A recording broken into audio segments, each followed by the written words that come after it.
Dak's having a decent night so far. So yeah, it's a crazy night. Oh, would you talk about your fantasy football team? We got Alabama, Georgia. The first thing everybody hears is Dak's having a decent night, right? yeah, Be professional. Get it together, Raj. you're right. All You're right. You're right. You're right. I'm giving you 20 seconds to get it together. All right.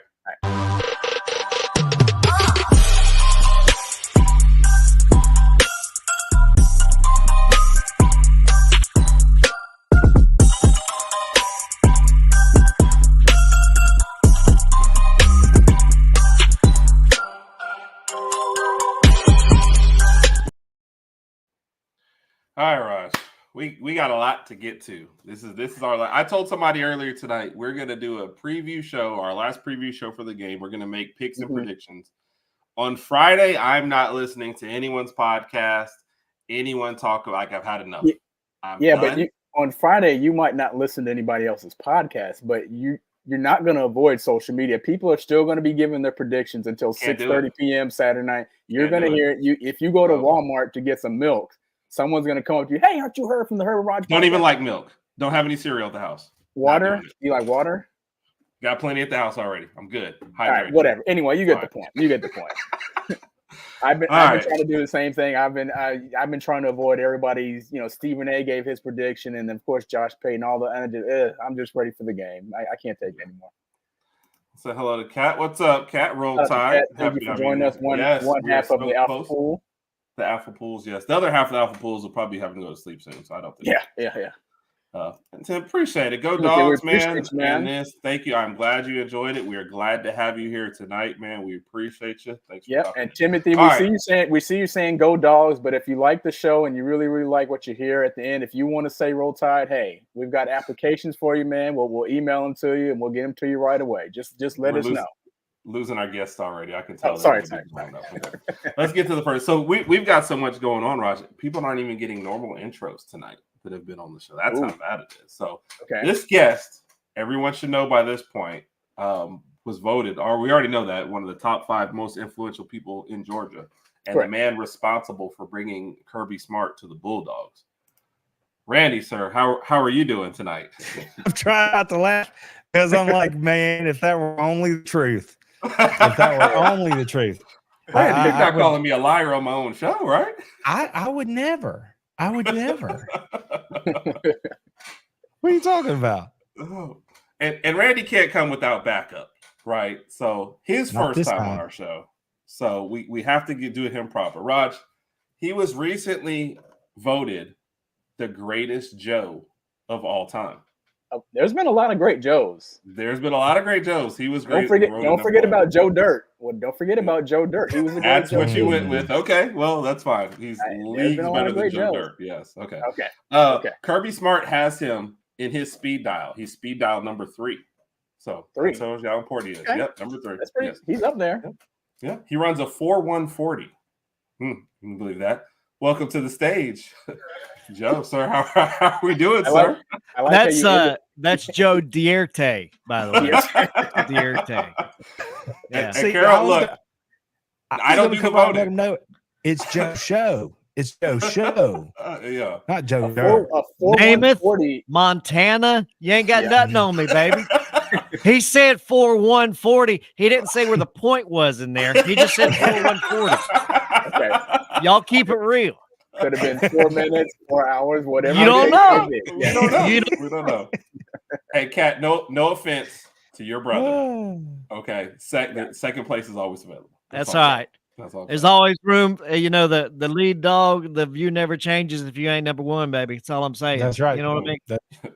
So your brother's number 1. I know what the view is. The view never changes.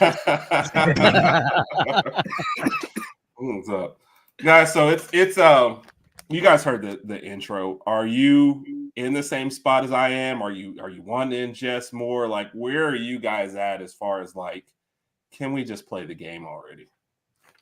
Yeah, of course. I mean, I have to listen to people ask me questions about, Randy's insightful knowledge of football all the time. And, they're like, so I hear this, how about the Dogs Cast? And all that stuff. And yeah, then we got Herb and Raj, and people are always like roll tide when they see me coming because they know I listen to Herb and Raj, and I just have to throw things at them. But I'm just tired of all the smack talk. I'm ready to watch some football. You know? Yeah. Randy, you're kind of more in the middle of it, though, huh? Yeah. I am. You can't get away from it. I think Raj was right. Like it's so hard to get away from it. And as much as I want to get away from it, I think the piece I found in my own mind about the whole thing is that I have finally settled my position. And so now anybody else can say whatever in the world they want to say because I'm not influenced anymore. So it doesn't really matter if I run into something else, you know, or I hear a different opinion at this point. It's more like get your popcorn, everybody. That's right. Because it's gonna be game on. Ain't no more time to talk about it. Get your popcorn. Let's do this thing. That's where I am too. I think I've heard every single analytical perspective for this game, and this person thinks this, and if this shows up, and whatever the case may be, let's just come on. Saturday at 6:30, I'm ready to sit down in front of this TV, watch the game, and then I'll be so happy once it's over with. So emotionally, I can kind of calm down a little bit. Say, okay, we got through that. We got through that. We made it. So on to next week. So I'm ready. Cannot wait. I said it last night on the pod. I just in a way it's torturous to have that bye week ahead of such a big game. Yeah. Because you just can eat yourself up if you allow yourself to wonder, you know, and think about it that much. That's why I'm thankful sometimes. Or on weeks like that, I'm thankful that I have, you know, my girls or whatever to distract me, because then I'm like, I'm going to go do something else. So I don't have to think about it so much. I know you just got to eat it up. I like the reference there. Eat yourself up. I am wearing a popcorn costume, and I just want to see if we can make it through the whole show without me taking off the popcorn hat. You gotta leave that on, man. You gotta leave that on. It's gotta stay on. It's gotta stay on. I don't know. That's new. I don't think I've seen that before. I saved that just for tonight's show. Where did you get that from? I can't see. I mean, you don't. Hey, you cannot give away. Yeah, a magician never reveals his tricks, Ron. Okay. But so Randy, I have something special for you. Something you actually asked for. Yeah. Now, hold on now, Randy. The last surprise I surprised you with was pretty good, right? It's pretty doggone good. That's right. Okay. So we should be on a good frame here. So my uncle is actually going to join us tonight on the show. Unc, in his special chair where he views all the games and reports on everything. So, Uncle. Hey, Randy. Smith. What's going on? Has popped in. It is good to see you, Steven. It's only what? It's only what? About 1,000 miles or so since the last time I saw you? Something like that? 1,000 miles or so, yeah. Yeah, it took us a minute, but it's good to see you, man. I'm happy you're on here. Absolutely. I mean, this is such an exciting football game that we're about to see, guys. I mean, you got everybody. Tuscaloosa is going to be a madhouse. It's going to be an absolute madhouse. Yeah. So this is specifically for, by the way, you've broken the show. A few minutes in, so we're good. And I think I saw what Tennille came in there. Hey, what's up? How are we doing? Appreciate you for joining us. Yeah, definitely. Thanks for joining in. Steven, before we continue, how's the chair doing? You know, we got to check on the chair. How's Don doing? You know, Don is doing great. We're still, working the logistics out of having Don and I on the sideline. Right next to Nick Sheridan, and now I have the headset on. And if Nick Sheridan calls a play, I get to veto the play and call what I want to call. So we're having Don and I on the sideline with the headset on, so I can redirect all the green dot players. Gotcha. Wow. And with that, a meme was born. All we need is somebody to snap a pic of Steven sitting in the chair when nobody's looking. And then we got ourselves a meme, fellas. Oh, yeah. Hashtag. Who is that guy? Who is that guy? So Joe, we've heard from a lot of the other guys already. So we wanted to definitely start with you. How are you feeling? And we'll say for both of them, how are you feeling about both teams coming out of the bye? Well, we got a little bit of this, earlier on the SEC Powers Hour, and here's what I'm thinking. I'll start at the top with Kirby Smart, and what we're going to see in a difference in this ball game, and what I think is, Saban being gone, Kirby being the master motivator that he is, learning from Saban. I think one of the things that you're going to see in this game is the head play, I'll say it that way, that Georgia is going to bring into this contest. And I think that you're going to see trickery that's going to put your boy Milroe to the test, and the defensive backfield, the coverages that he's going to be able to disguise and be able to, Milroe is going to have his hands full. So I think that you're going to see Kirby is going to be a master motivator in this week. I think that DeBoer is going to have his hands full to match that, and the in-game strategic moves that Kirby will be able to play with, and then having a full week of preparation going into this game is going to be, masterful to watch. I think so. It's going to be really, really interesting to watch from that perspective. And then, as you get into the game, Randy and I talked about it earlier, I think you're going to have a lot of the trenches is where the game's going to be won and where it's going to matter most. But I think because, the linebackers there you got in Alabama, they're going to have a big game. If Alabama has a big game, it'll be because of those linebackers, Campbell and Lawson there have to play really well. If they could stay clean, then Georgia's going to have a tough day. If they can't stay clean, then, Georgia's going to be Carson Beck could have a big day. Mm-hmm. So that's kind of what I think just out of the gate. Oh yeah. No. I mean, that was good. That was good. And Randy, off the heels of that, you're feeling a little bit better than you did a week ago? I am, but it's like I said, it's because I essentially boiled the thing down to the very essence of what the game is and what it has to be. Because when you come to a game like this and you have talent that is essentially even, I mean, we can split hairs, but it's essentially a level playing field, then the game's going to come down to all the basics, the boring stuff, the blocking, tackling, the don't beat yourself, don't turn the ball over.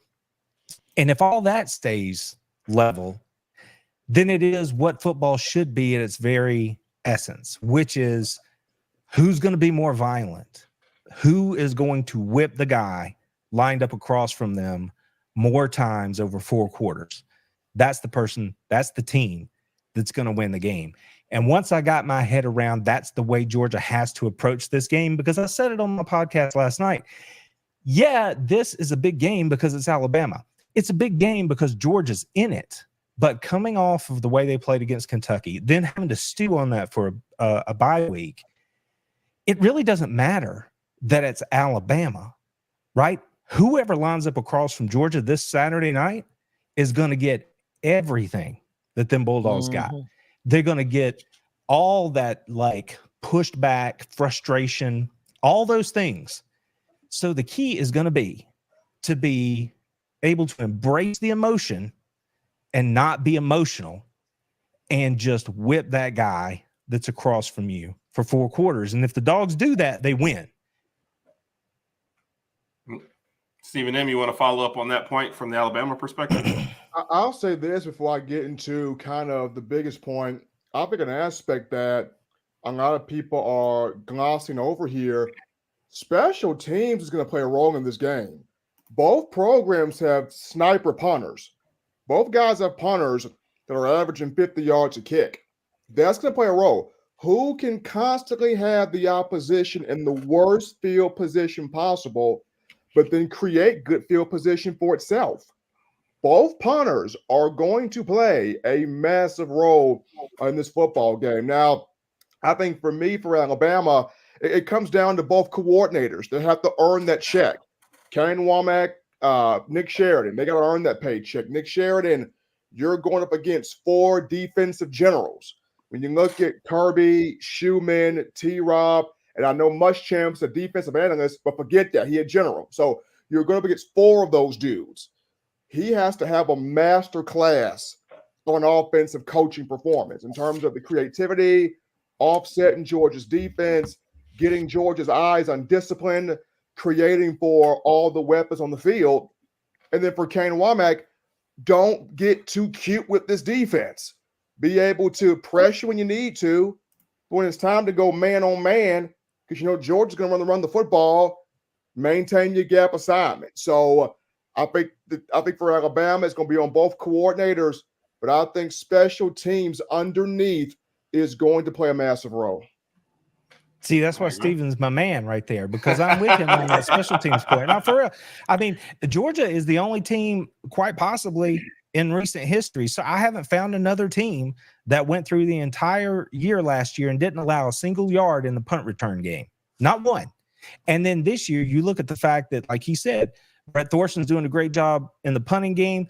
Peyton Woodring is essentially automatic. And I know that people don't jinx the dude, but I'm telling you, that cat's money.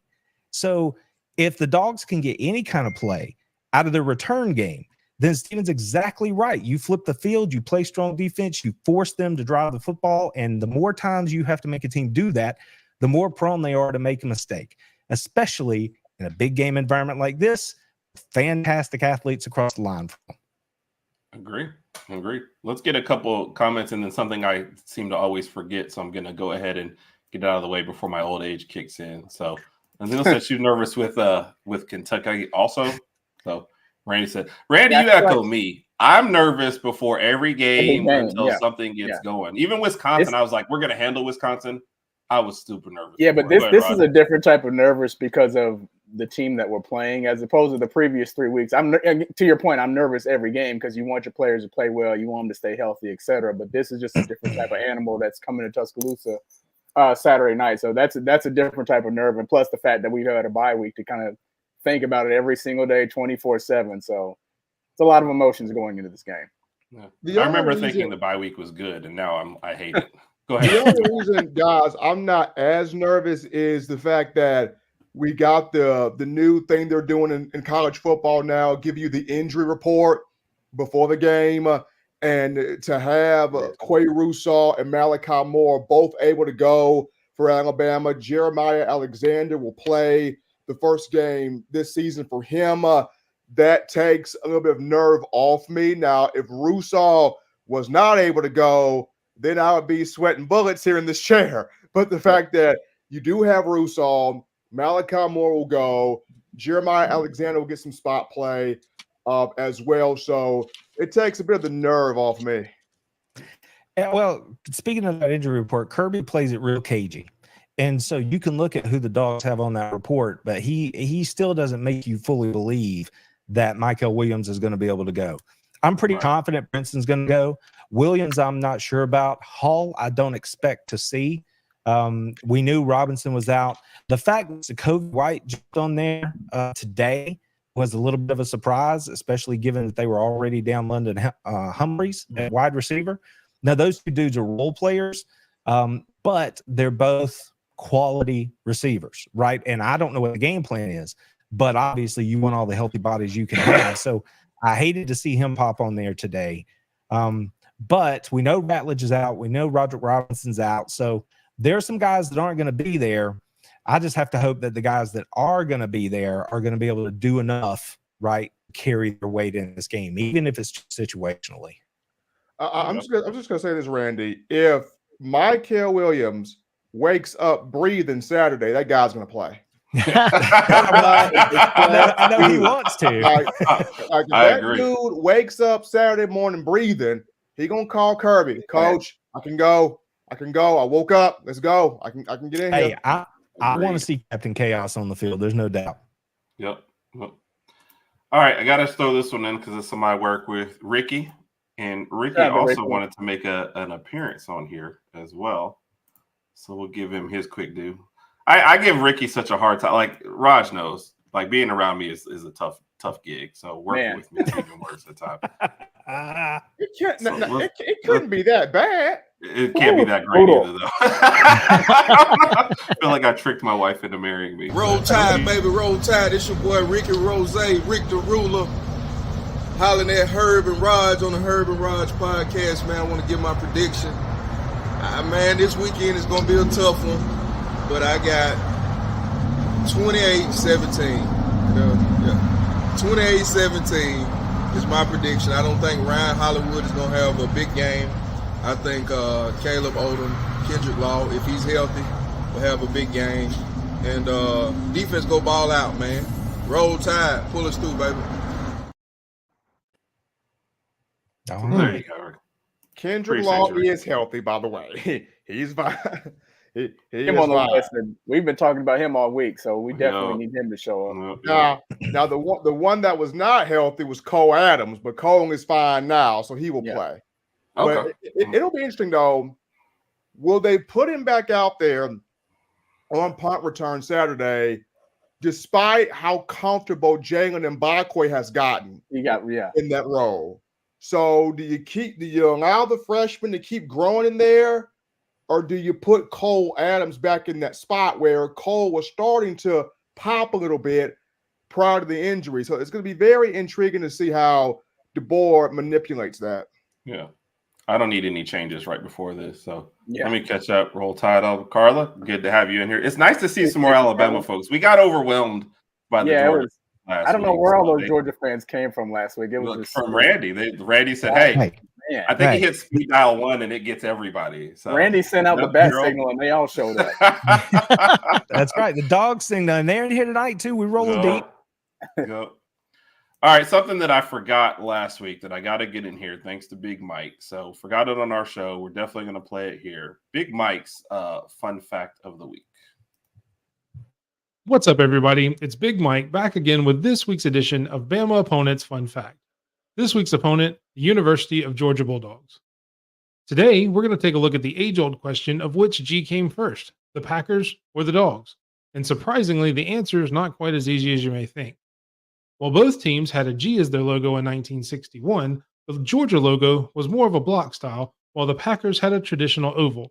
In 1964, when Coach Vince Dooley had the uniforms redesigned, they adopted a similar oval G logo to go with them.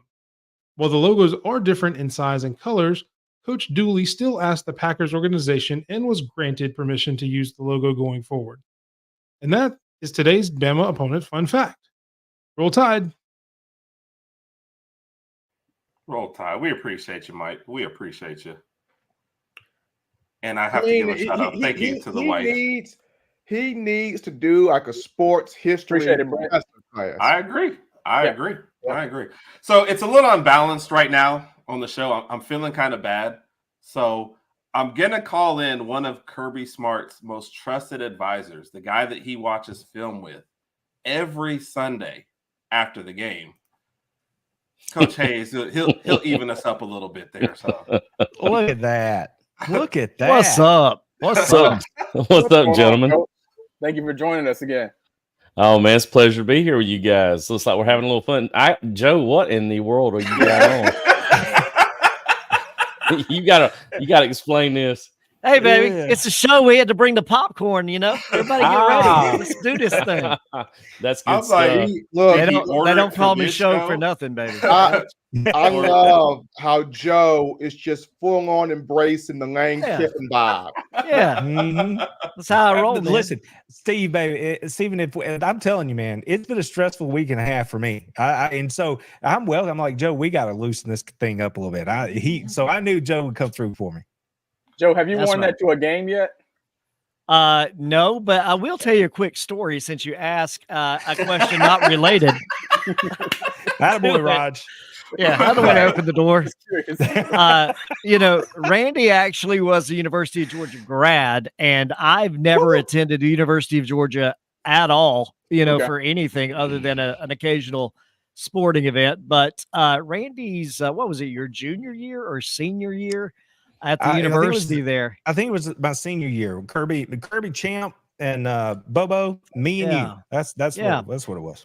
That's right. So of course I'm hanging out down in the hedges around the old field there, and somehow I wound up in a full page display photo in the University of Georgia annual that year as a freshman, in Georgia, and my brother was nowhere to be found in his senior annual, but I was there full page, right there in the hedges in Sanford Stadium. I don't know why I was in the hedges, crawling over or out. I don't remember. There might have been some. It's because you're so short. Groundwater blur. So short. But hey, I was in there, and I was told Randy's like, "How to look at that? I'm in the annual. Didn't go to school here, but it's yep. We made it. Yep, that's it. That's right. There you go. So thanks for asking, Raj. Hey, no problem. No problem. Didn't know you were asking there, did you, Raj? Yeah, didn't know. I didn't. So, Coach, the other guys kind of answered this, and we did talk about it a little on Tuesday night. But your kind of general feelings going into this game. I know I've been watching your breakdowns on tape. Obviously, they're awesome. Kind of your feelings now, after you've had another week to process in the bye week. Did the bye week help you at all, or were you ready to play last Saturday? To answer your two questions there, really, I think the bye week was more for us, honestly. We had to fix a lot of things internally, I feel, from the standpoint of just fundamentals and knowing really who our go-to guys are going to be. Look who our alpha players are going to be, who's going to step up in the big show. And, because to me, what I get the feeling of, I heard y'all talking about a while ago, is that it's to a sense personal. There's so many things riding on this game other than just the win and the loss because of all the transitions that have happened over the last 3 years with these two teams. I've had a lot of respect watching film this past week, and we had the opportunity, I know, of course, due to the hurricane, we didn't have school today nor tomorrow, and I've had a chance to look in depth a lot more. And it's really been, I don't know, sort of sobering to see how well these two teams are balancing up together. And I really do think that it comes down to the line of scrimmage. I think the line of scrimmage is what's going to be the difference. And I'll say from this standpoint, because to me, Jalen Milroe being so dynamic on the offensive side of the ball, and we feel like our front 6 and 7 are going to be playing a lot of games with their front 5 and their 6 when they do max protect with their tight end. And it's going to be a matter of, can the offensive line contain our blitz packages against him? And then secondly, can we contain Jalen if we flush him? Because what's going to happen, I think, if they hold up in pass protection, they're going to stretch our defense. Our secondary hasn't really been pushed yet vertically, and we're going to have to win some 50-50 balls. So the way I look at it from that standpoint is it's going to be at the line of scrimmage. If we have more success in flushing him out of the pocket and making him have to think too quick or have to pull the ball down and run, and we keep him contained, I think that helps us in the long run. But if they pass pro very well and they keep up with blocking our 6, our 7-man pressure, and we get the 50-50 balls and we lose them, then it could be going the other way against us. So I think that's a big deal for us going into the game Saturday, is where and who wins the line of scrimmage going forward. Well, Joe or Randy, do either one of you want to piggyback off that? Otherwise, I'm going to ask, I've got a question for Steven after that one. Yeah, I just one of the most difficult things to do as a defensive lineman is to both transition from a run read into a pass rush. And then once you get into a pass rush, do it in a controlled manner when you're playing somebody that can hurt you with their legs. And that's what's going to have to happen here. So these guys, it's so hard. I know it doesn't seem hard to the person who's never tried to do it. It is incredibly difficult to try to do what I was talking about earlier, which is just straight up whip that dude in front of you, and then also split your attention and be able to react and sort of mesh rush the quarterback as a unit. You know what I mean? Like it is so difficult. And so I haven't given it much thought, but I did hear someone else mention it, that one of the things that Georgia, we could see them roll out this week, is because of what Coach just said about how Georgia's defensive secondary necessarily hasn't been stretched down the field. Maybe Alabama tries to do that. If they are going to give the utmost respect to Ryan Williams, maybe they play cloud coverage, keep everything in front of you, work on that mesh rush, try to squeeze the pocket on Milroe, and make him throw that intermediate pass that he's not the most comfortable guy doing. Then you can play games with him for real, disguise your coverages, get a tip ball here or there, maybe get a turnover that way. I don't know that that's what they're going to employ, but it is one of the options in the book. You know what I mean? And to Stephen M's point earlier about how you're dealing with 4 generals over there, that's spot on. And what's more than that, I think the thing that makes this defensive coaching staff so dangerous is the fact that they adjust so well in game. So they're going to go out with a plan. They're going to see how Alabama counters, and then they're going to adjust again. And that's where it comes back to Stephen M's point. Is Sheridan going to earn his money and then have an answer for the answer. That's going to be the game inside the game. That's why it's so fascinating, right? Because it's the players on the field, but it's also the coaches off of the field. It's just going to be a fun game to watch. Well Is said. it going to be fun? Because I feel like I need a lot of Tums and stuff already. a lot of clothes changes. Yeah, there's going to be a lot of clothes changes. So, before I get to your question, Raj, I kind of want to not Raj, hurt, my bad. Before I get to answer that question, that hurt me, but that's fine. No, it's okay, man. Hey, I love you too, man. But the thing is, also, guys, which team, more importantly, which quarterback handles the noise, the atmosphere? You're playing on Saban Field. Here comes Kirby Smart, who for 9 years learned from Coach Saban, and every coach on Smart's defense learned from Coach Saban. And you're going to come into a packed environment. It's going to be a sellout crowd at night. Those fans are going to be absolutely deafening. When you take that field, which team will the utmost noise not affect as much once this thing settles? Randy, I'll jump on that to start with here. Let me tell you, I hands down absolutely think that Carson Beck is going to handle that environment better than Milroe will. And the reason why I think that goes back to what you just said. Now it's Saban Field. It's not Saban on the field. And I think that poise and that demeanor at the top right there is going to be something that's going to be noticeably missing from the University of Alabama in a big game like this. I really do. And I think Kirby being as honed in as he is, and he is that understudy of Saban for many years, he's going to come in there and be in control and set that tone, and that's going to be something you see on the sideline that Alabama just doesn't have anymore because Saban's not there. I think Carson Beck will handle that and feed off his coach and do better. I'm with Joe. I think Carson's going to handle it because the one thing we know about Carson is that dude doesn't get ruffled.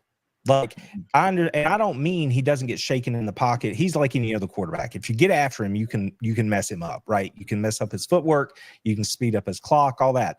I'm just saying his general personality is one that he is geared to not get shaken emotionally in that way. So I do, maybe more so than Joe, I give Kalen DeBoer credit for being a level-headed dude who can manage his players. But I just think, especially if we're putting them, if you're asking the question is Milroe or Beck, I would go with Beck too, but I just think it's because of what we know as Bulldog fans about Carson Beck and his demeanor overall. So that's the reason I would give him the edge. Yeah.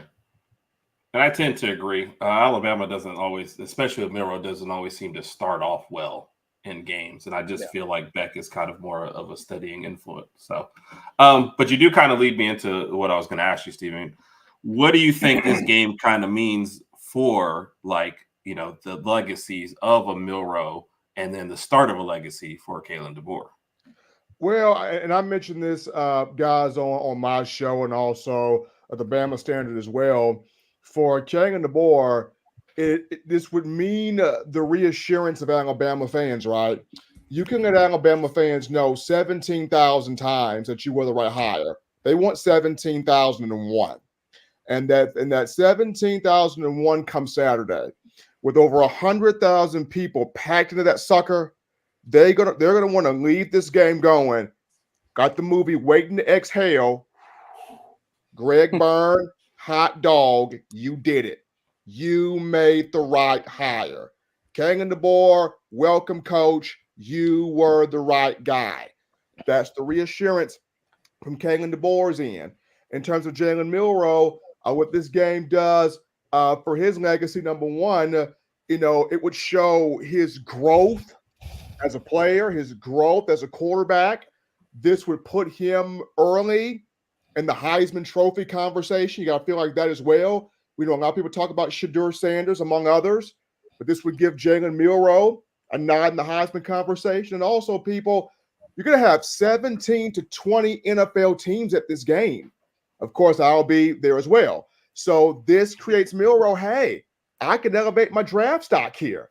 You know, I got 17 to 20 NFL executives documenting me, evaluating me right now. I got a chance to, hey, earn this check a little bit early here. So that's what that also means for Milroe. It's a lot of pressure. What's going to make you more nervous, though, the NFL scouts or you being there?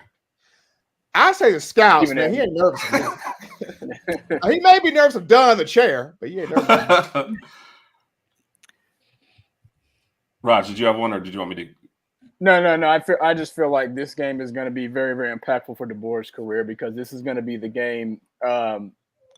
You know, if the unfortunate is, and if we actually lost the game, this would be the game where a lot of Alabama fans would come out and criticize him and say, "Oh, I knew he wasn't ready. I knew this was going to happen," etc. So, and I'm pretty sure there's some people out there that might think that anyway. So this is going to be that one game that you look back when his coaching career at the University of Alabama, where he's going to be heavily judged. So it's another reason we obviously need a huge win. And to Steven's point, as far as the people that are going to be at the game, another name that I mentioned, I think last Thursday night, was there's a gentleman by the name of Justice Terry. I still can't get his phone number, can't reach him on social media. I don't know what it is. He won't respond to my calls, but he's going to be at the game along with Keelan Russell. And, you know, if Justice Terry wants to come on, obviously he's from Georgia, but if he wants to come over and enjoy things, you're going to get us jumped by all the Georgia guys. Thanks, I know. That's fine. That's why I'm in Texas right now. I'm staying back. But but you know, so you put those Alabama guys out there. Yeah. But even if it's just Justin Terry, but the rest of the recruits that are going to be there as well, I want them to enjoy that environment. I want them to see some good, solid football from both teams, and of course, we want Alabama to win. And it's going to be more, Raj. Justice Terry will be there, but you got Justice Terry, Keelan Russell, Trent Seaborn, the quarterback from Thompson High School, is going to be there. Okay. Now, I think it's going to be 100 recruits. Yeah. So there's going to be 100 recruits here at this game. And the one thing these recruits want to know is Alabama still Alabama? Yeah. That's the main reason why they haven't committed yet. They haven't made their move yet. Is they want to feel like, is Alabama still Alabama?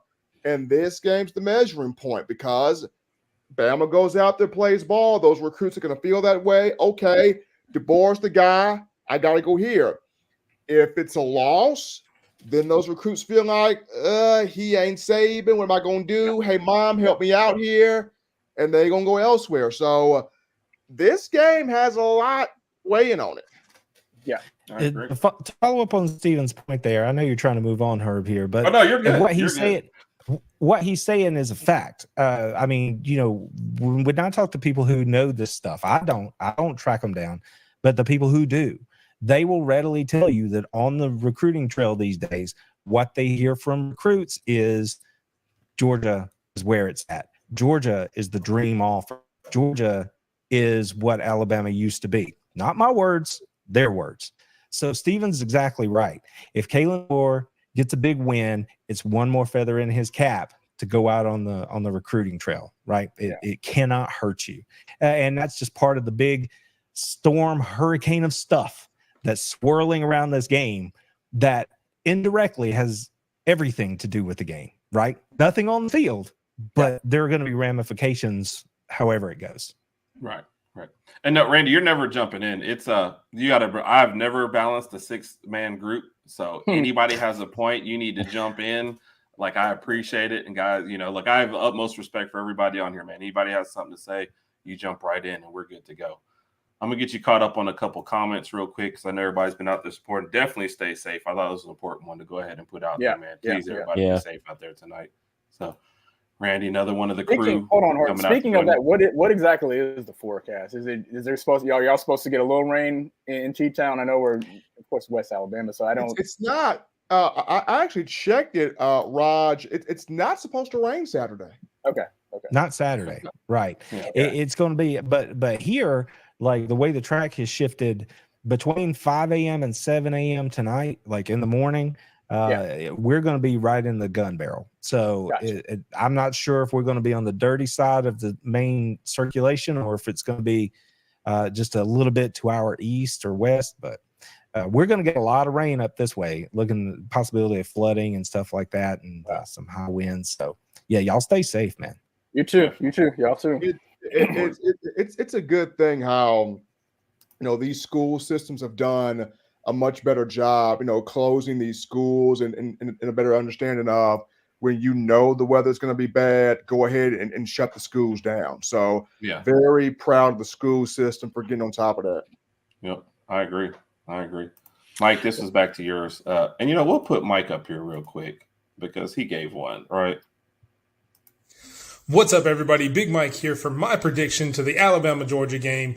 I can't go against Bama. Roll Tide. Alabama 35, Georgia 24. Let's go get them boys. Roll Tide, roll. Sorry, Randy. I think you're about to say something right before that came up. Nope. That had the stage. That's all good. I'm sitting here. I'm just thinking about all the different ways we could talk about this game, honestly, because Coach sort of tapped on it for me earlier. He used the word that I used last night, which is, Georgia has to figure out who Georgia is. They have to figure out who that dude is, that when you got to have it, he's going to go get it for you. Who's your Todd Gurley, right? Who's your Brock Bowers? Who's that dude right now? And they may break out. This could be the game. And I say that because what is the number? 9 of Alabama's 12 defensive backs are brand new, right? They're freshmen or transfers, right? So there's a vulnerability back there. This could be the night where we see somebody emerge as the go-to playmaker. Could it be Dom Lovett? Could it be Dylan Bell? Dogs have got to figure it out. And then I think that's just one of several key matchups in this game.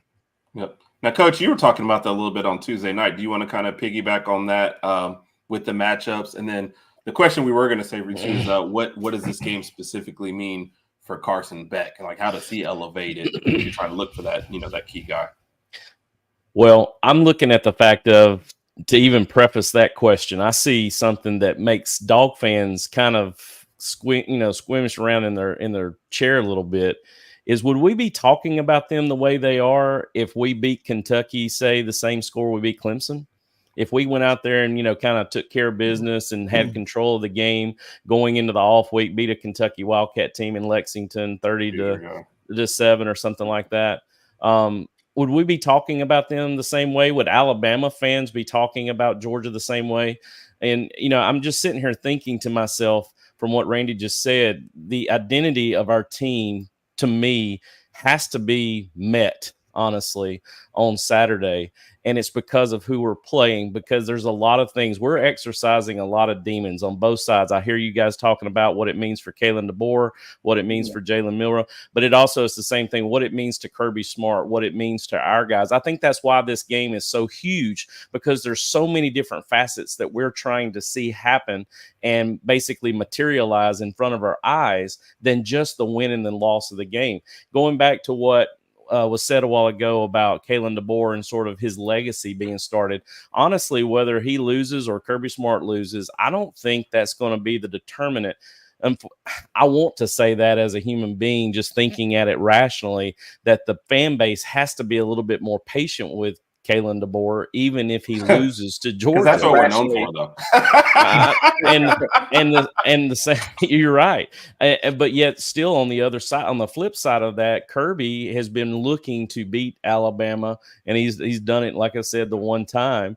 And it comes down to the fact of, can he actually bring this team up to the right place at the right time in order to overcome Alabama? Not just Nick Saban. It has everything to do with the program we're playing across, because it's personal. There's a lot of personal feelings between these two teams now, and there's a lot of things that have been said. So to me, there's just a lot of crossroads that we're going to see answered, honestly, on Saturday from both sides of the net. So I think Carson Beck, first off, is going to be unchained. I really think you're going to see a different Carson Beck come out of the gate.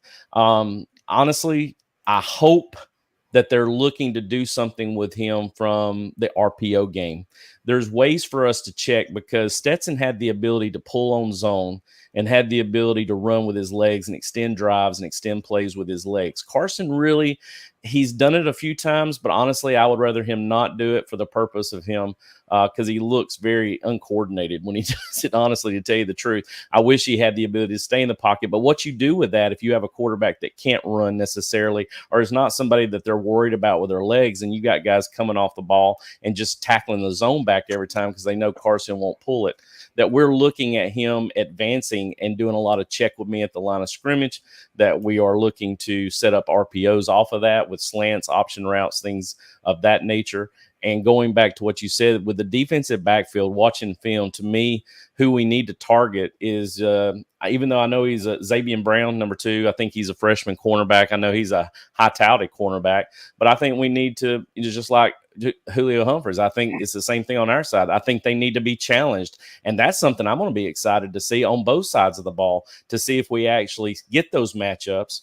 Also, too, I think it's 8. He plays the Husky position like our star, Devontae Smith. I want to see how he matches up with our number 2 receivers, whether it's Anthony Evans, whether it's Dominic Lovett, as Randy mentioned a while ago, and see those key matchups, see who can excel from those.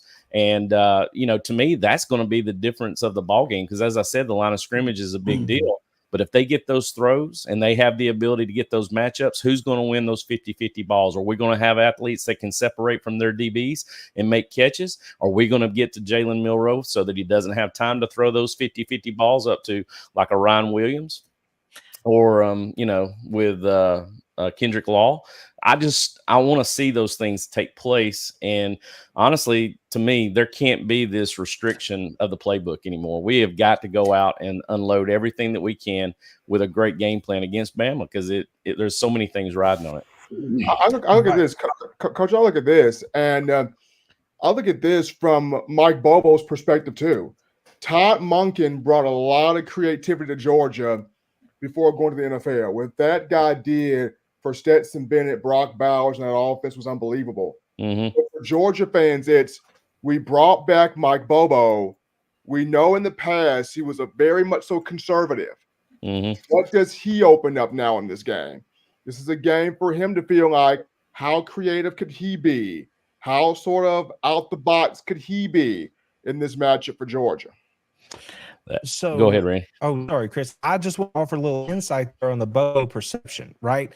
Because what we know about Mike Bobo is he has a history of whoever his best player is, that's the way he calls the game. When he had Nick Chubb and Todd Gurley and Sony Michel and Keith Marshall and those cats, they ran the ball first. When he had Aaron Murray, he let Aaron throw it more than any quarterback in SEC history, right? So he's going to utilize, he has a history of showing us he's going to utilize whoever his talent is. And that's the point right now, I think, is that he knows that he has Carson Beck. They know what Carson is. And it's like Joe was talking about earlier tonight, and he might want to pipe up here. The thing about Carson Beck is if you're touted as this draft pick kind of guy, this prototype for the NFL, then you have to make NFL plays. You have to stick the ball in NFL windows. And that goes right to what Coach was just saying. You have to climb the pocket. I don't worry much about him running. I want to see him move in the pocket the way I know he can, deliver the football the way I know he can. And, they have to sort out who that guy is. And I'm not sure why they don't know yet. I'm not sure if it's injuries, it's suspensions. Maybe they think it's one of the running backs, but they just haven't gotten it on track yet. And if they know who the wide receiver is, let's work on getting him the ball. Show us Saturday. To Coach's point, they have to. If they don't, Alabama's going to rout them here. That's the way it's going to go. Well, this is what I'll say to your point here, Randy, and I'm actually going to speak to what Josh was mentioning in the chat here. He said, what matchups you are really looking forward to most? Yeah. And Randy and I talked about this earlier in our SEC Powers Hour, but, I can't help but smile when Joe's talking. I'm sorry. I've been sitting on my kernels over here, Herb, and I'm ready to pop, man. Pop. But, that's it. we've been talking about linebacker play and defensive play, and Georgia's wanting to establish a run and all these things we've seen Bobo do with the play call. And here's what I actually think you're going to see happen from Georgia's offense Saturday. You're going to see a name that nobody's mentioned so far, and that's going to be Oscar Delp, who's going to have a lot to do with the early part of this game, because you're going to see Alabama's going to want to come up, play that front box. They're going to want to fill gaps. You're going to see the RPO. You're going to see Delp in the play action receiving game there. We're going to make those defensive backs start to come into that middle of the field. And then you're going to see Carson late in the game start to get those wide, longer, deeper shots.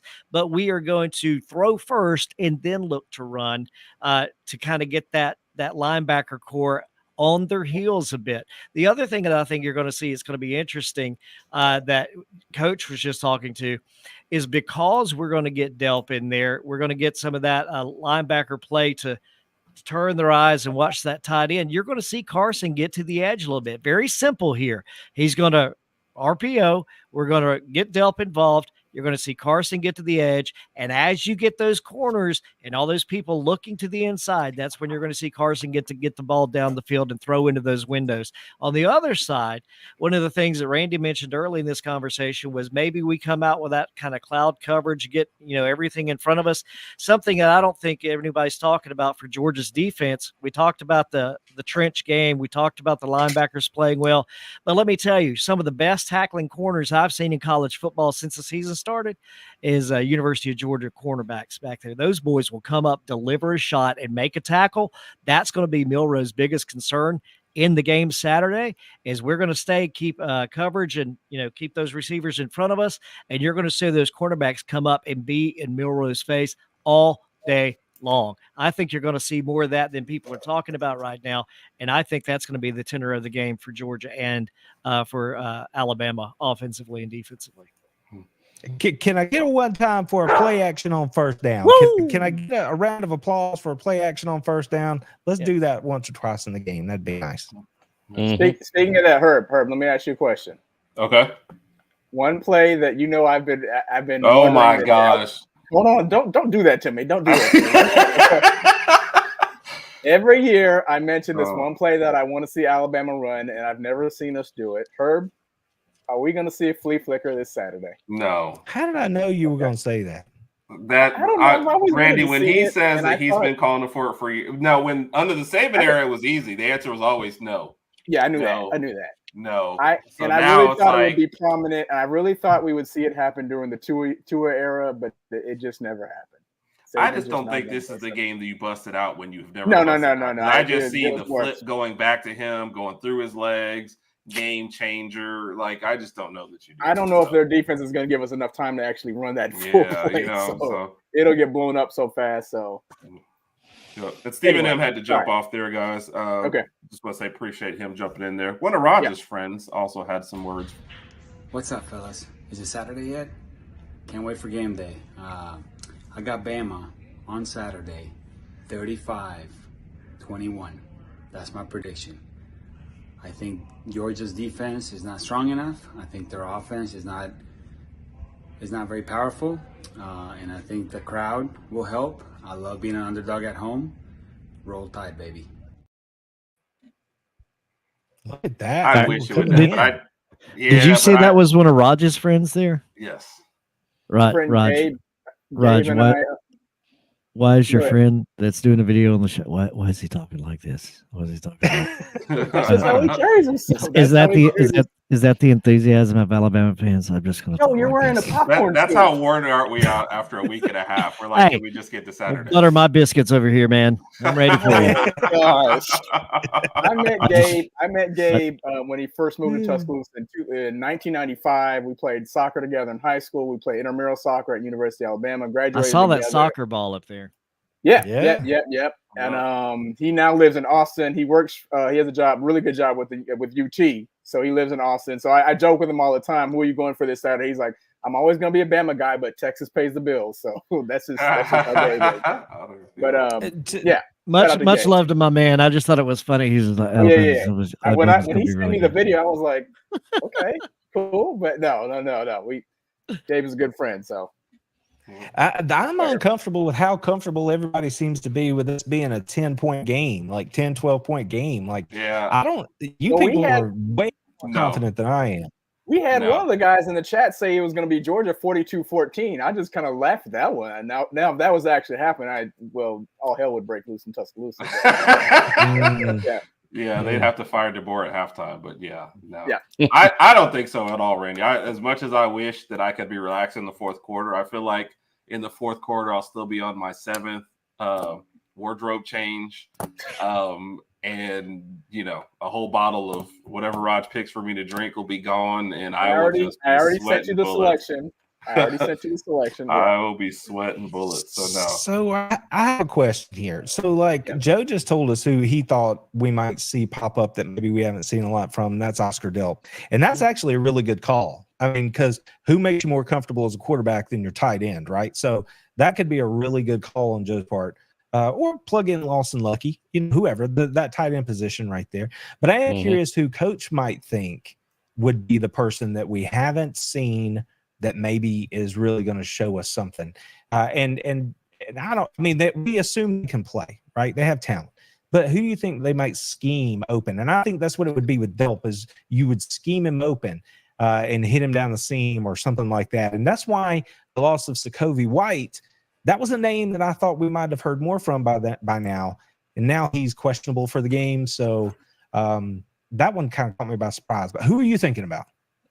Randy, that's a great question. I'm going to kind of there's two people, but they kind of piggyback off one another. Something that we've seen with our successes over the last few years with Monken and obviously Bobo taking over is having a successful running back that can also pass catch out of the backfield. Trevor Etienne does that for us. And I think that's something that he's going to help us with in this ball game, not just with his legs, but I think catching the ball out of the backfield and extending plays, extending drives with that. From the other part, as I told you a while ago, I really do think we should isolate 3x1 sets, which is just trips, and get Colby Young by himself with number 2 on the backside. And we back shoulder a lot. We run a lot of two-man game basically on that side, where you're looking at an RPO versus a run off of that. So you get to when you're like, say we're on the right hash and we got the white side of the field to the left side. So you run the trips into the boundary, you put the single receiver on the wide side, and you have some type of run RPO off of that. So you can run into the boundary, you could run to the single receiver side, but you also, based off what they're giving us, can be able to pull the ball and be able to throw a two-man game with Colby Young out on the edge 1-on-1 with a Young. It'd be like, because the way I look at it is kind of like if we had Ellis Robinson out there as a corner. Excellent talent, elite talent, but young. And that's kind of what I see in this kid too. Very, very talented young man, but, just hasn't been in the limelight long enough. He's still green behind the ear when it comes to the cerebral part of the game. And he's being isolated by a 6'5" kid who we've shown that can run the back shoulder fades and things of that nature. So answering your question, Randy, I think it's going to come from a combo. I would love to see Etienne with pass catching out of the backfield along with his run game, because we've got to establish a run game. And then, of course, the isolations on number 2 with Colby Young. I'd like to see Colby Young be someone that we get more involved in the game. So essentially a little NBA clear out, 1-on-1, my guy versus your guy. And then you let Colby Young man this dude with his big body and just sort of take him to big boy SEC school. That's what you're saying. Exactly. And what you end up doing with that, let's say the kid plays and balls out and he bats a 50-50 ball down, that lets them know, hey, he's come to play. We've got something we wanted to do. It's not necessarily been the best, execution we want there. We might go back to it. We might not, but you never know until you try it. So you're exactly right. That's what I want to be able to see, especially in situations where we need to extend drives. As well as I do. And I was about to ask you this question, Randy, is what you thought, because I really am I'm just kind of baffled, because I don't feel like we have set an identity for our offense yet. And the Kentucky game made it even worse because of how poorly that game was played offensively. And then we had the bye week. So we've been sitting here for 2 weeks just kind of scratching our heads going, where are we offensively? And I think that's the reason why you see so many crossroads with Georgia fans right now. There's some of us that just think we're not any good, and we're going to be, called out on Saturday and be proven to be the team that everybody's trying to make us be, or we have been really playing vanilla and conservative, and we're going to just ball out on Saturday and be the team that, like you were talking about a while ago, be that team that we know we should be and what we have, basically hypothesized since the summer, So I'm very curious about your thoughts on that too, about our identity. Well, it's puzzling because you saw them perform well against a strong defense in Clemson. I mean, say what you will about the offense, but that defense is legit. And so to be able to step out there and perform the way they did in the second half, we saw well-schemed plays. We saw timely play calling. And then we saw the ball being spread all around. I think it was something like, 10, 12 receivers caught a ball in that game. Yeah. That is what I thought the team was going to be over the course of the summer and the spring. It's not that you needed one guy to replace Brock Bowers. You needed like 6 dudes. And it's the fact that you could beat another team through 1,000 cuts as opposed to having one guy that was going to dominate the game. In order to do that, you have to let Carson be who we all thought he was going to be. You had to turn him loose and let him run the Corvette, right? Let him distribute the ball. Let him hit Dom. Let him hit Colby. Let him go to Dylan Bell, who I thought was going to be wide receiver 1 back in the spring. You have to let him be that dude.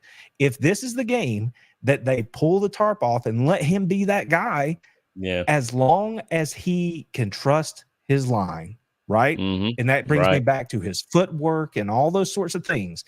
If he will do what we want him to do, show us what we saw against Ole Miss, climb the ladder inside the pocket, shuffle, then deliver the ball down the field. If he does that, that's who Georgia is. And then you accentuate that with the run game, right? Right. I just now I want to give you something. A follow-up question. Just one thing, Joe. One thing, and because the Georgia fans on here can help me. I don't remember whether or not we have actually completed and had a successful screen to a running back this season.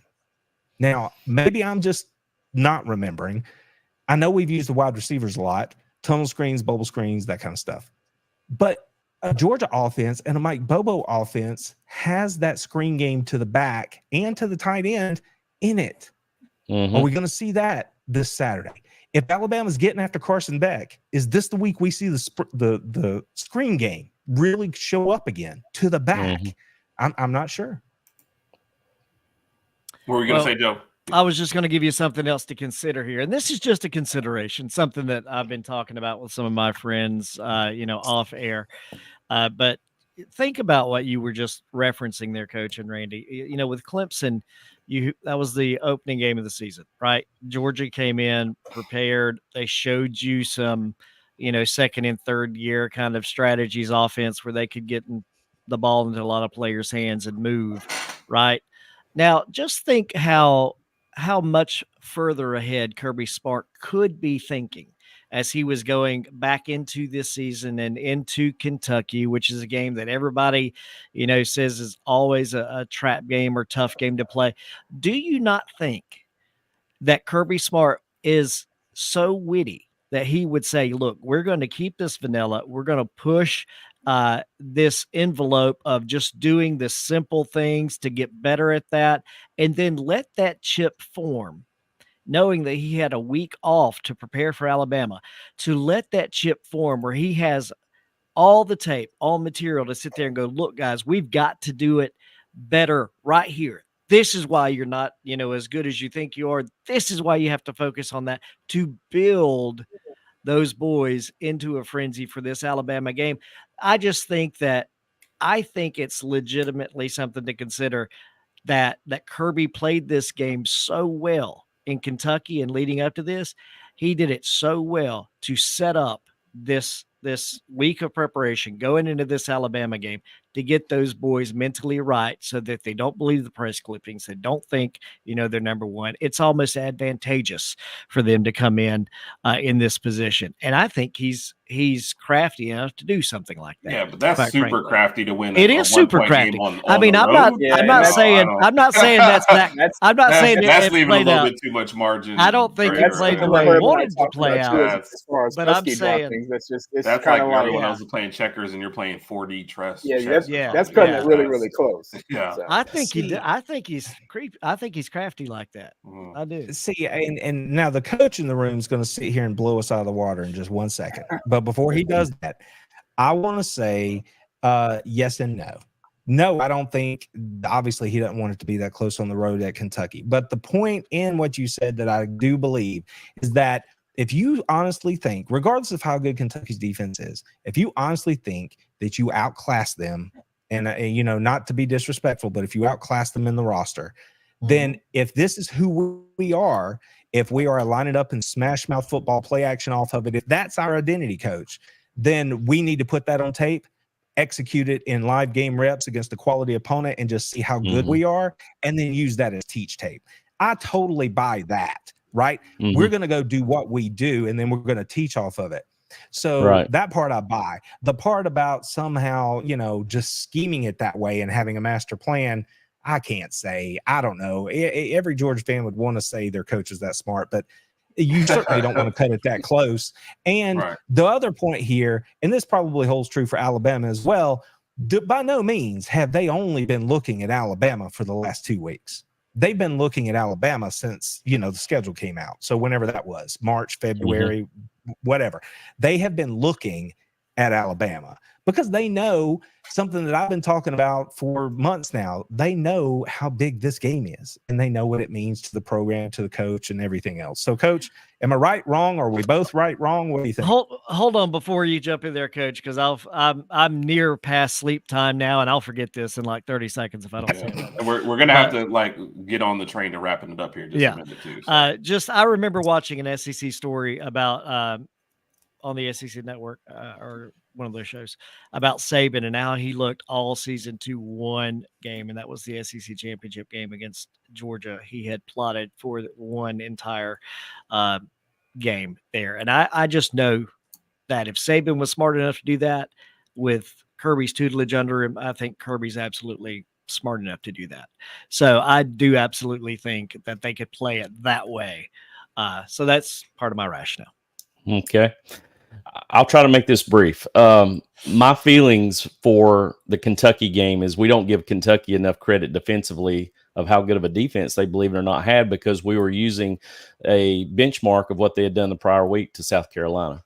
And when we go play a team on the road like that, I really do think that there was a game plan to execute, as Randy said, and I believe this wholeheartedly. It was more of it wasn't as diverse as it really needed to be, but it's one of those things where, hey, we want to go out and do these 5 or 6 things very well, like run it in our sleep. And we didn't execute that in the first half. What we got the chance to see as the second half moved around, some of those things started happening. We didn't necessarily change the game plan or make these huge halftime adjustments. I think we just started executing to the game plan we had originally wanted to do against them. And unfortunately, it came down to, like I said, us just basically getting that one good drive that let us get it in the zone. And, that led us into the off week, which, like I said, we've kind of gotten this understanding now that I really want to be able to say that's the pivotal point about Saturday, because even though I think everybody can basically have this mentality of we played a chess game with Kentucky to lead into the Bama game, you don't do that. I mean, you want to win every ball game you play. I just think it was closer than it should have been due to the fact we didn't execute. But I do think that's the pivotal point I'm talking about Saturday with. We're either going to find out we are that team that we saw against Kentucky, or we are a team that's just heads and shoulders above anything that we could have expectation-wise, and that has to be met on Saturday. Yep. And I do think that's something that's very important for us as Georgia fans to sit back and be patient with and realize that there's going to be some good things going forward, offensively especially. Just to put a button on Kentucky, when it was time to win the game, Who had the ball in his hands? Mm-hmm. Carson Beck. Who dropped his stones and made a big play call? Mm-hmm. Mike Bobo. That tells you who they want to be. I think that's the story. I think when it came time to make a play, that's what had to happen.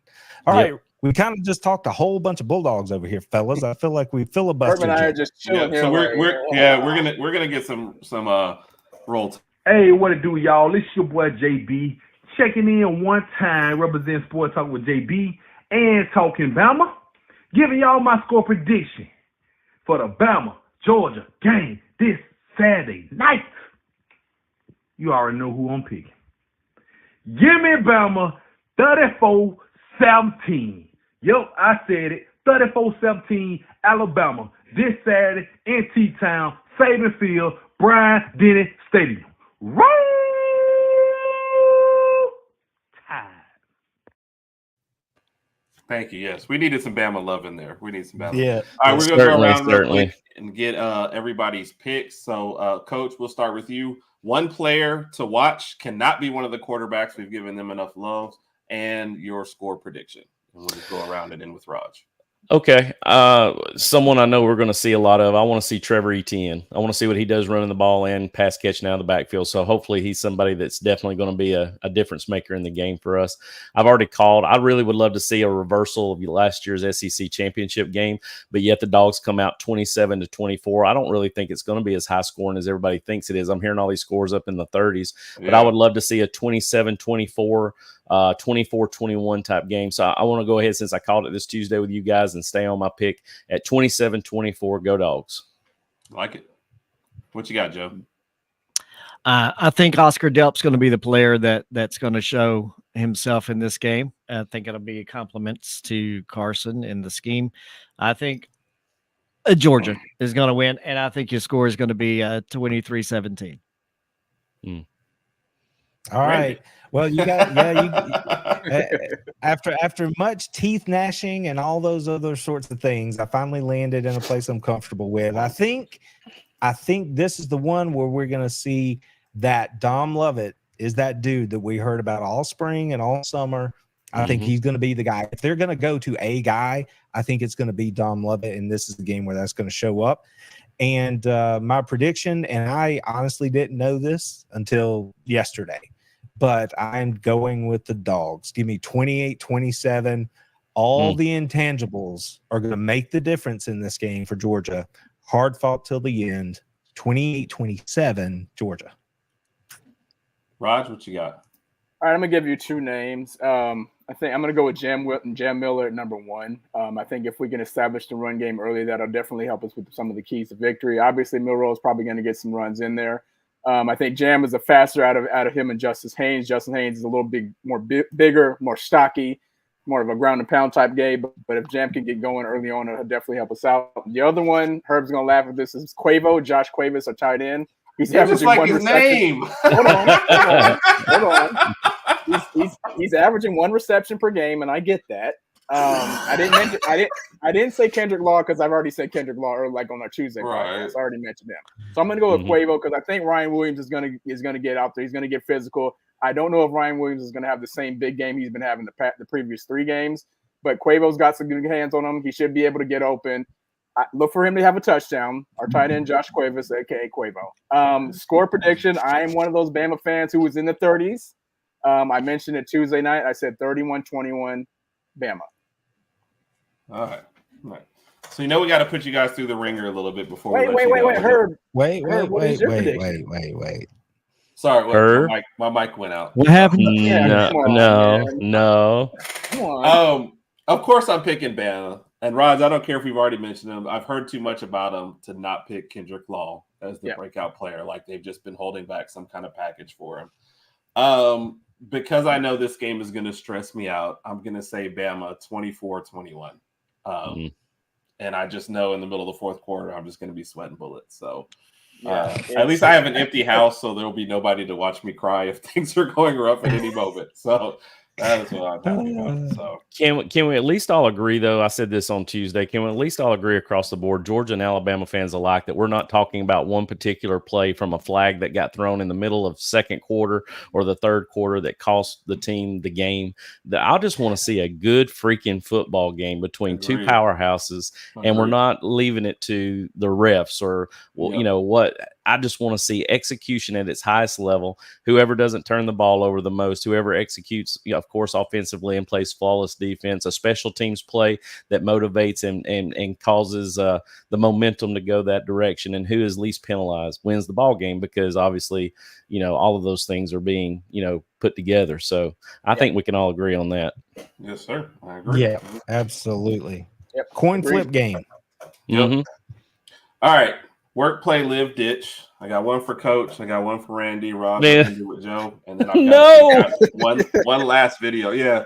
Coach did not like this game. So for those new to the chat, we're giving you 4 names. You got one person you're going to work with. He does look pressed over there. He's sweating already. We didn't even ask him a question. Yeah. All right. One person you work with, one person you live next door to, one person you hang out with on Friday nights, and one person when they call you, you send it to voicemail. All right, you ready, Coach? No, I don't want to go first. Sorry, Coach. All right. Brock Bowers, Stetson Bennett, Matthew Stafford, Ladd McConkey. Oh, so it's work, ditch, take them to the bar, play, and live. Well, you're not gonna play with Matt Stafford. He's got kids and a family and all that. What were my name? Perfect person. You got McConkey, Brock. You got McConkey, Bowers, and Stetson, and who else? Bennett. Bowers, Bennett, Stafford. Yeah, Matt Stafford and Ladd. Stafford, I'm gonna ditch him, man. Stafford, you know, he can go. I like Matthew Stafford. I think he's a hell of an athlete and a great quarterback for us, but he's in the older generation group. I tell you what, it'd be great. It'd be great to. You know, I coach Ladd McConkey, so to be able to go out and have a beer with him, I want to play. Definitely Brock is the next door neighbor. I'd like to live with right by the side Brock Bowers, and then Stetson Bennett, definitely work with him because he would definitely have some stories to tell around the cooler, man. So Stetson work, Stafford ditch, live beside Brock, and play with Ladd. Okay. Wow, that wasn't too painful, right? You gave me some good ones. I had to write it down. I wanted to make sure I had it right this time. All right, Randy. I was looking for a pen. Yep. Nolan Smith, Jalen Carter, Roquan Smith, Jordan Davis. Okay, I'm definitely going to go play with Jordan Davis. That dude's a sports fan, digs Nirvana. I'm sure we could get a dance on somewhere. So me and Jordan Davis are going to go play. Work, let's see. Work, live, ditch. I'm going to have to ditch Nolan Smith. It's rough out here in these streets. Isn't that hard, man? It's hard to ditch them. It is, but I get that out of the way. Pull the tooth. Okay, so who I have? Roquan and who? Roquan and Nolan. Who'd you just ditch? You got Jalen Carter left. Jalen Carter and Roquan. Okay, gotcha. And we are living next door, and we are working. Okay, so let me live next door to Jalen Carter. We can hang out. We might actually go to the gun range or something, pop off a few, let off a little steam. He seems like it'd be fun to barbecue. And that means I'm going to work with Roquan because he seems about the work. He seems to be about the work, and he takes it seriously. So there you go. Give me Roquan Smith. Okay. Okay. Raj, you got the last one for Joe? All right, Joe, you got the easy one. Your last one, same game, work, play, live, ditch. I'm going to give you 4 names. You let me know what you want to do. All right. All right. Coach Hayes. Wait. Oh, okay. Herb, Raj, and good old Randy. Work, play, live, ditch. Good God. What the hell kind of setup is this? He did that to me last week.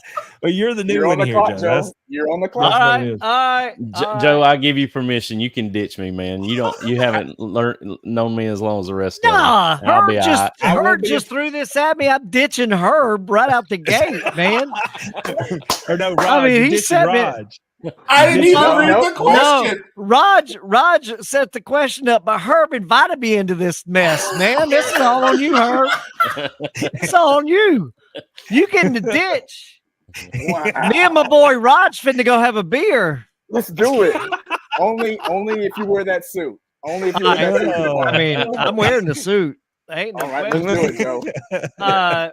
That means I got to work with Coach because I obviously am not the brightest crayon in the box here, so I gotta work with Coach. Somebody's got to lead me through it, which means I'm still living with Randy, and that makes sense. That makes sense. That I'm just living with Randy anyway. So me and Roger having a beer. Herb's getting the limp elephant trunk, and yeah, there we go. Love you, Herb. That's cool. Yeah. All right, I got to give the last video to one of our longest time watchers, listeners, behind the scenes kind of people. So we'll give that one, then we'll give everybody's final thoughts before we get out of here, guys. All right. Okay. Hey, Herb and Raj. So my prediction is 27-20, Bama. Bama by 50. Roll Tide. Yeah. That was my favorite one. So I had to let Kat end it out for us. After Kat, we appreciate you. That's great. Final thoughts from That is anybody? good Want to stuff. throw them out here before we jump off there, guys? It's been a pleasure, man. We appreciate having you on there. And everybody in the chat, I know we didn't get a chance to dive into it as much this time, but we appreciate you guys filling it up. Try to at least put your guys' thoughts out there, and we appreciate everybody being out there. So, Coach, we'll start with you and just kind of come around. Final thoughts. Oh, go ahead, Randy. I'm sorry. You look like you're right chomping. Well, all I was going to say was somebody's got to set the tone, boys. Set the tone. From the time you step on the field, set the tone. Let's go. What you got for me, Coach? Believe it or not, I have to tell you just a quick little story. But growing up, my grandfather was a dove hunter. He used to bird hunt all the time, and he was a diehard Bama fan. So I actually grew up before I fell in love with Georgia football. I was I guess you would call me a closet Bama fan, and I always enjoyed, the prestige of that program. And obviously turning into a Georgia fan as I got older and maybe make my own decisions. I've always thought highly of Bama's program, especially when Saban took over for it. So I have the utmost respect for a team that lives off culture and obviously has definitely established a dynasty over the years that they've been in establishment. But Georgia has to set the tone Saturday to change that role. And I think it's one of those things that if we do Saturday, I think that finally gets that, that breath of fresh air that we need to have as a program going forward. And I don't think it's Kalen DeBoer's ending. I don't think it's Alabama's ending, because we're in a new era of college football with 12-team playoff. But definitely for us, it is such a breath of fresh air to know that we can win on Saturday and have that monkey off our back and be able to move forward knowing that we did what we needed to do as a solid football team, as somebody that's contending for the national championship. So go Dogs. Joe? Good time. Appreciate you guys having me on the show here tonight. Well past my bedtime, but I stayed popping with you all night long. Love it. We really appreciate it.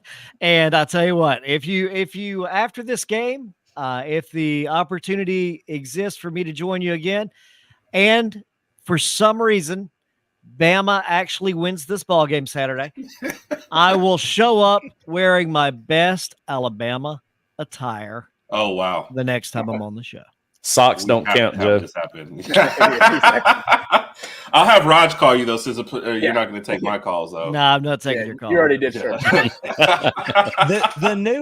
The new one in the group stepped to the table and laid down a little skin in the game. That's pretty impressive. I like it. That is pretty good.